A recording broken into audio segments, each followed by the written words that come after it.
मुकुंदवाडी परिसरात काल संध्याकाळी झालेल्या खून प्रकरणानंतर पोलीस व महानगरपालिका प्रशासनाने कारवाईचा बडगा उगारला आहे। खुनाच्या ठिकाणच्या आसपास असलेले अतिक्रमण आज हटवण्यात आले आहे। गुन्हेगारी घटनांना आश्रय देणाऱ्या आणि परिसरातील नागरिकांना त्रासदायक ठरणाऱ्या या अतिक्रमणाविरोधात वेळोवेळी तक्रार असतानाही याकडे कानाडोळा केला जात होता। मात्र काल संध्याकाळी झालेल्या खुनाच्या घटनेनंतर प्रशासनाला आपले कर्तव्य आठवले। महानगरपालिका अतिक्रमण विभाग, पोलीस अधिकारी आणि स्थानिक प्रशासन यांच्या संयुक्त पथकाने ही मोहीम राबवली आहे। यावेळी मोठ्या प्रमाणात पोलीस बंदोबस्त तैनात करण्यात आला होता। घटना घडल्यानंतरच प्रशासनाला जाग येते अशी प्रतिक्रिया कॅमेरा समोर न येता काहींनी दिल्या।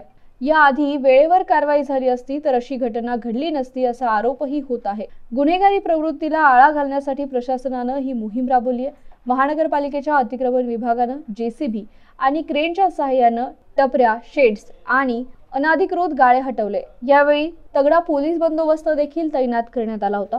संपूर्ण कारवाईत कोणताही अनुचित प्रकार घडलेला नाही असं अधिकाऱ्यांनी स्पष्ट केलंय।